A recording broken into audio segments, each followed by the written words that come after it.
after spending $724 million on homelessness just last year in 2024, the Portland metro area's homeless population has grown by 61% over the last 2 years. Up 61% after spending just last year $724 million. What is going on? You are watching Housing First failure. Just failure in real time. Let's get into it. Here we go. Nearly 2,600 of the homeless people who were surveyed reported that they were living with serious mental illnesses. I mean, it's shocking is every time just reading this stuff, right? You're like, okay, yep, we know that. All right. Okay. We know that. Hey, another headline, just identifying exactly what we already know. Okay, good. Yep. All right. $724 million just spent a crap ton on homelessness. And what happened to it? It increased by 61%. If this was a private business, it would have folded, right? Just like that. It would have folded like that because the whole goal of the homeless complex, right, is supposed to be to get people off the streets, get people out of their tents, get people off smoking the dope, right? And yet you've got headlines like this. You've got guys like me who we cover a lot of this stuff just pretty closely, and none of it ever progresses in a forward manner, meaning getting a whole bunch of people off the streets. It just gets worse. 61% increase in homelessness in the last 2 years. That is sheer insanity. Homeless population, Multnomah, Washington, and Clackamas counties, that's Portland, surged by 62% over 2 years.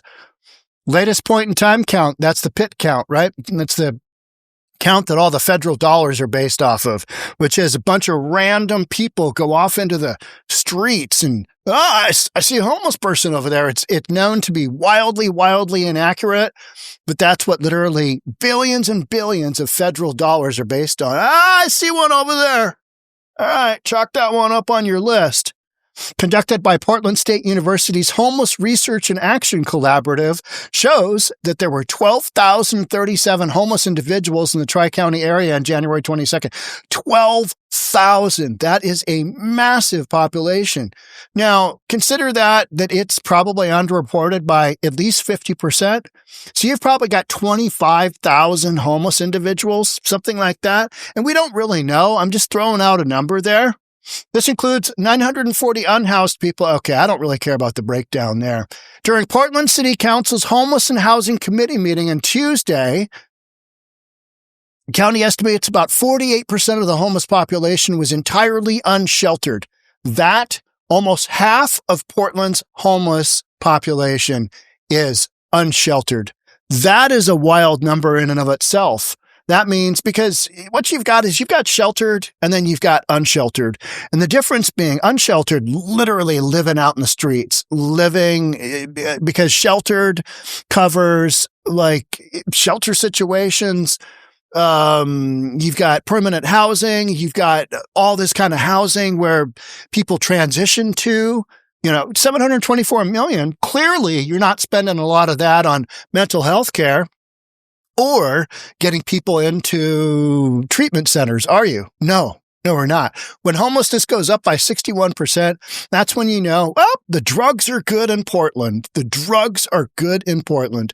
So half of that is unsheltered, meaning they're just running around, taking drugs, stealing from the community, selling those EBT cards, selling those SNAP cards for cash to get the next hit of fentanyl, right?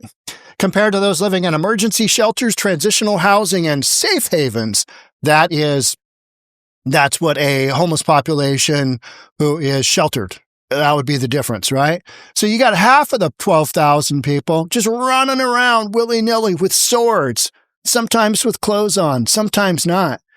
Kevin Dahlgren, he had a video the other day, just downtown Portland, and there was I don't know, maybe she was in her 30s, something like that.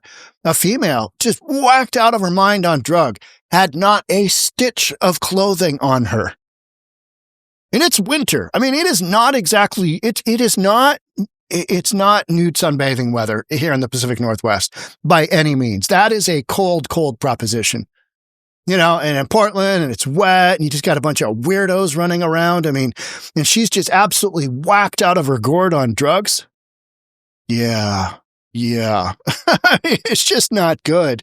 The January 2025 snapshot data confirms what we've seen on our streets. Homelessness in Portland is an emergency that requires an urgent, coordinated response, Wilson said. Data further validates our urgent approach of quickly opening emergency shelters, expanding day centers, investing in rapid rehousing and supportive services, and scaling outreach to prevent deeper crisis. Okay, most of the folks that are on Portland streets have not had anybody come and talk to them. Now, what's interesting here is they're talking about emergency shelters, day centers, rapid rehousing, supportive services, prevent deeper crisis. You've already got a massive crisis, and it's just getting worse because the homeless industrial crisis is such that it's not really designed to work. It's not really designed to get people the help that they need.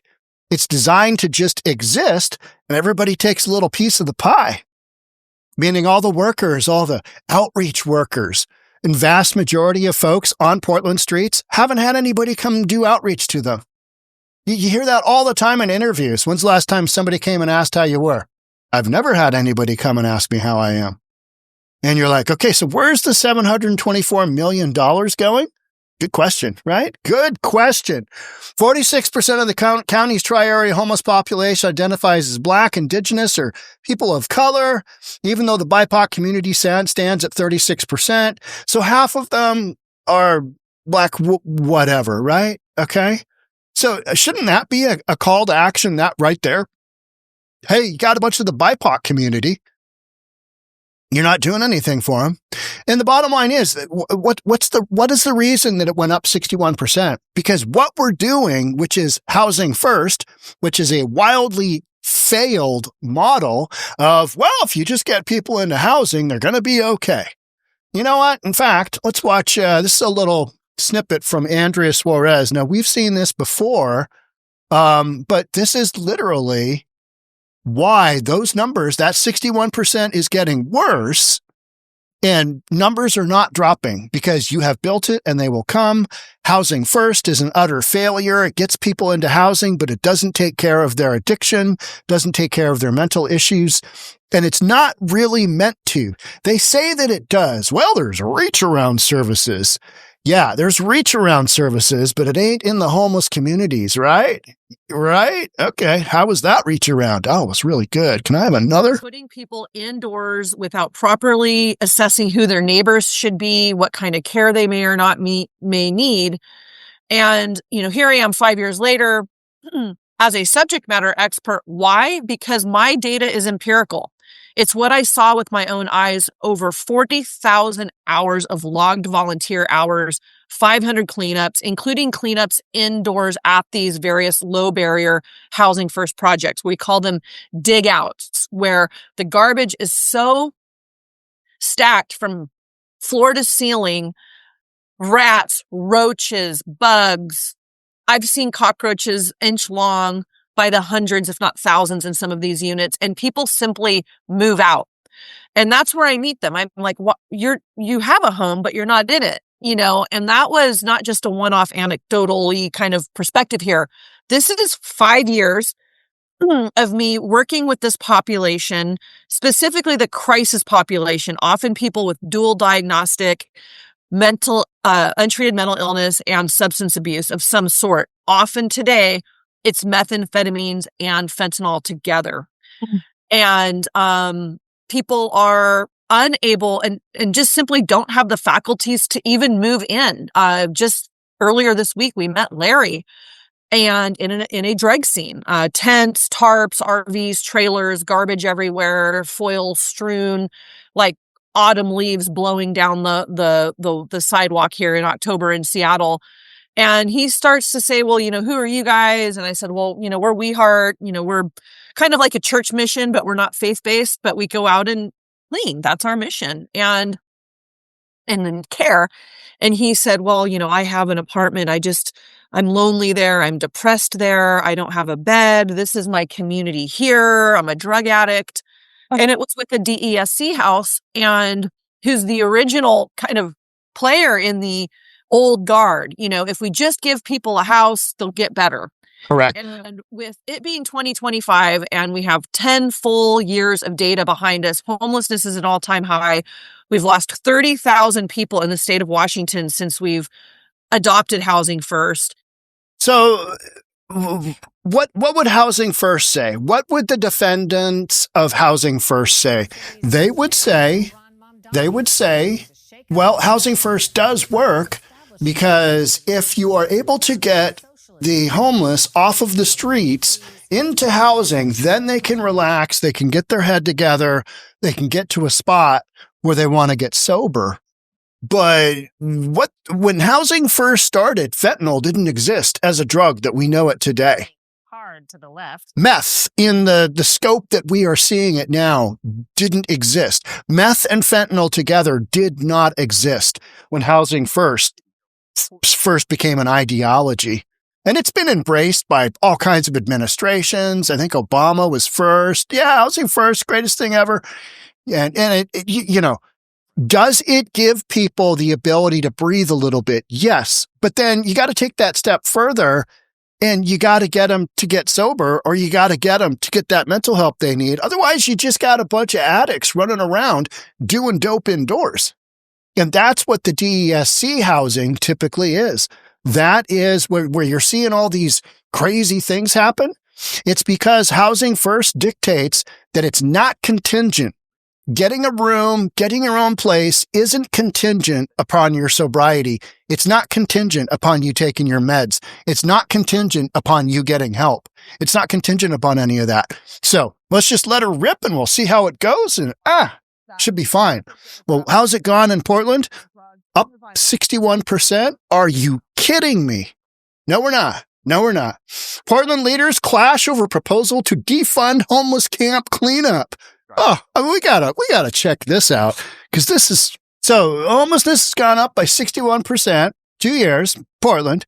What does the city council, who is majority Democrat Socialists of America, meaning they are just head up ass individuals, activists, and they don't really get anything. They can't work their way out of a wet paper bag. I mean, that's why you've got so many people screaming at ICE, literally law enforcement, taking criminal illegals out of their community. Portland is saying, oh, leave them here. Oh, we're trying to Trump-proof our city. And you're like, you're retarded. You are literally retarded. What is wrong with you? Well, that's, this is the end result, up 61%. And Portland City Council divided by proposal to cut the budget for homeless camp sweeps. The only thing that the current mayor has done is basically he said, we're going to start sweeping camps again. We're going to make it illegal. We're going to, scooch people out. That is something that Bruce Harrell has done a good job at here in Seattle. Has it solved homelessness? No.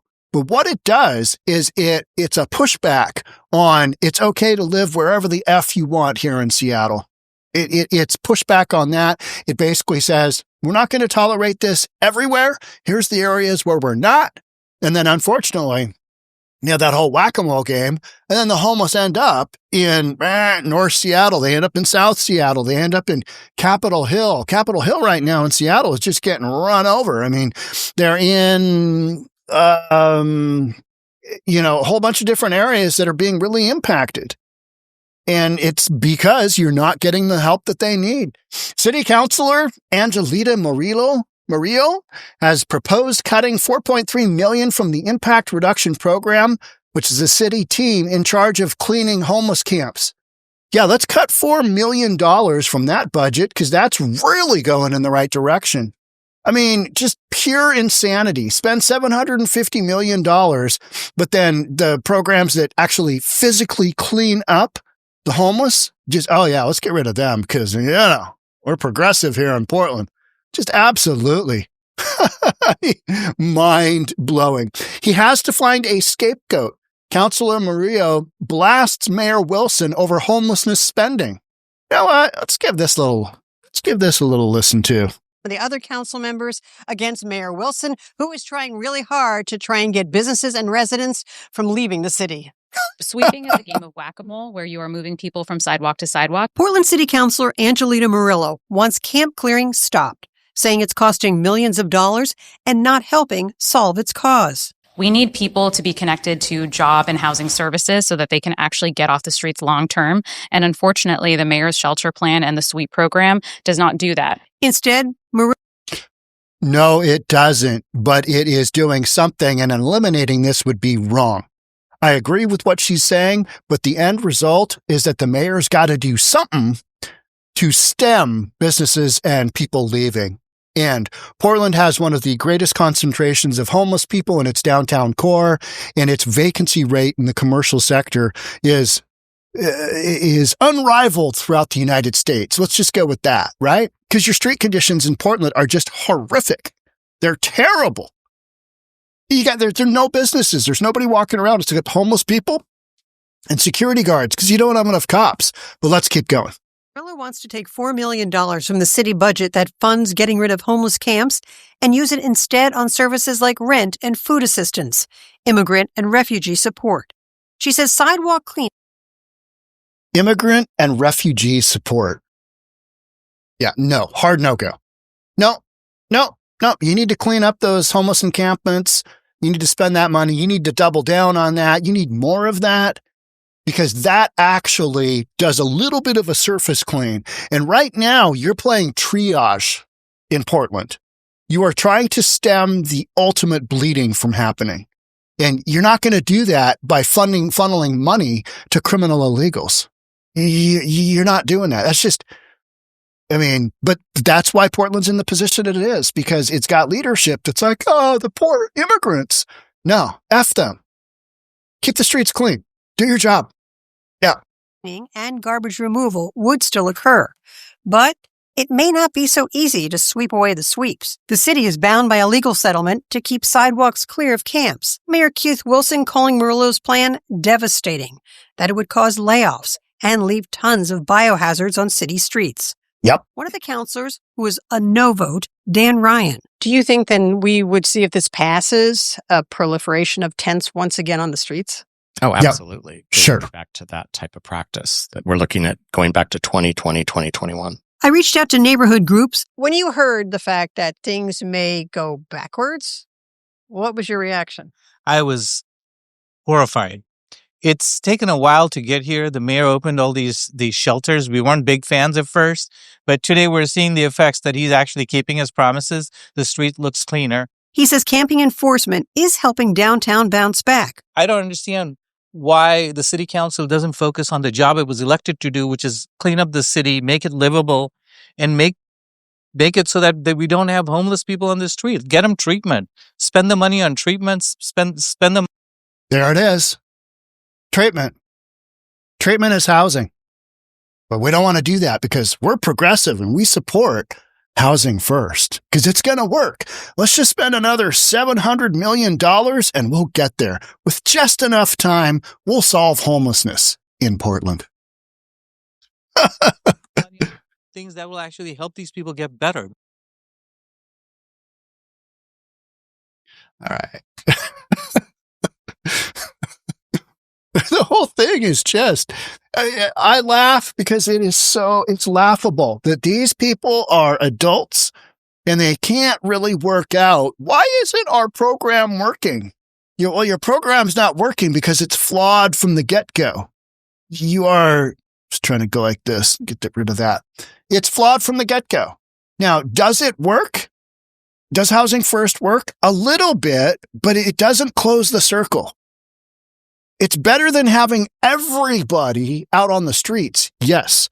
But the ultimate goal is to get these people squared away, right? Whether that's in jail, and I don't advocate for that unless that's where they need to be because they're criminals, because they're a menace to society, then put them in jail, put them in treatment, give them the mental health care they need, get them the addiction services they need, because these people do not have the ability to think for themselves because they're whacked out with fentanyl, meth, whatever it might be, right? Horse tranquilizers. I mean, homelessness continues to get worse. Should Seattle and the U.S. still embrace housing first? Question mark. This is KUOW. This is NPR. This is local Seattle. They've actually had some pretty good pieces going, you know what, guys? Maybe. Hate to say it, but maybe some of these progressive policies aren't really working.